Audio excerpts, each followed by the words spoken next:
Hi friends, welcome back to our channel. నేను మీ కుమారిని. ఈరోజు మనం చాలా టేస్టీగా హెల్తీగా ఉండే క్యారెట్ రవ్వ లడ్డూని తయారు చేయబోతున్నాం. ఇది తక్కువ ఇంగ్రీడియంట్స్ తోటే సింపుల్గా తయారవుతుంది.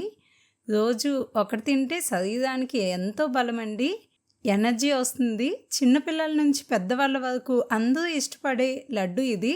అయితే ఆలస్యం ఎందుకు, చూద్దాం ఎలా తయారు చేయాలో. ముందుగా ఒక బౌల్ తీసుకొని అందులో 1 కప్పు బొంబాయి రవ్వని వేసుకుంటున్నాం.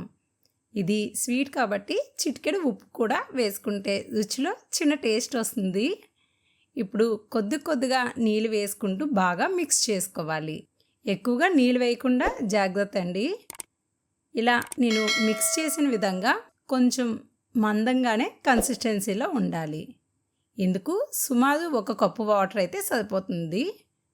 ఇప్పుడు స్టవ్ ఆన్ చేసి ప్యాన్ను వేడి చేసి అందులో కొద్దిగా నెయ్యిని వేసుకోవాలి.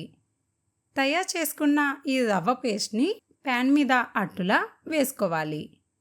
ఇప్పుడు అది 2 వైపులా కూడా లైట్గా కాల్చాలి. ఇప్పుడు ఒక మిక్సీ గిన్నె తీసుకొని ఇది వరకు మనం కాల్చుకున్నాం రవ్వ దోశల్ని, వీటిని చిన్న చిన్న ముక్కలుగా చేసి అందులో వేసుకోవాలి. వాటిని మెత్తగా పౌడర్ చేసుకోవాలి. ఈ రవ్వ పౌడర్ని ఒక పక్కన పెట్టుకుందామండి. ఇప్పుడు స్టవ్ మీద ఒక ప్యాన్ పెట్టి అందులో 2 టేబుల్ స్పూన్ల నెయ్యిని వేసుకోవాలి. నెయ్యి వేడయ్యాక అందులో కొన్ని డ్రై ఫ్రూట్స్ని వేసుకొని లైట్గా ఫ్రై చేసుకోవాలి. ఈ ఫ్రై చేసుకున్న వీటిని ఒక బౌల్లో ట్రాన్స్ఫర్ చేసుకోవాలండి. అదే ప్యాన్లో ఇప్పుడు 3/4 కప్పు తురిమిన క్యారెట్ని వేసి లైట్గా వేపుకోవాలి. క్యారెట్ సాఫ్ట్గా అయ్యేంత వరకు ఇలా ఫ్రై చేసుకోవాలి. ఇప్పుడు ఇందులో ముందుగా గ్రైండ్ చేసుకున్న ఈ రవ్వ పొడిని వేసుకొని బాగా కలుపుకోవాలి.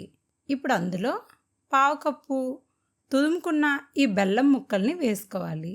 బెల్లం పౌడర్ ఉంటే అది కూడా వాడొచ్చండి. ఇలా కలిపి ఒక 2 మినిట్స్ పాటు ఇలా వేపుకోవాలి. తర్వాత ఈ వేపుకున్న ఈ డ్రై ఫ్రూట్స్ని కూడా వేసి మళ్ళీ బాగా కలుపుకోవాలి.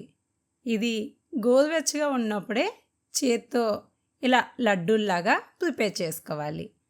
చూడండి, మా క్యారెట్ రవ్వ లడ్డు ఎంత బాగా వచ్చింది. రుచి కూడా అద్భుతంగా ఉంటుంది. శరీరానికి బలాన్ని ఇచ్చే మంచి టేస్టీ లడ్డు అండి. రోజుకి ఒకటి తిన్నా ఎంత బాగుంటుంది.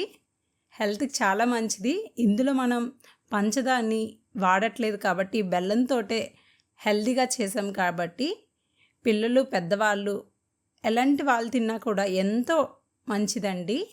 మీకు ఈ వీడియో నచ్చినట్లయితే ప్లీజ్ సబ్స్క్రైబ్ చేసుకొని సపోర్ట్ చేయండి. Thanks for watching.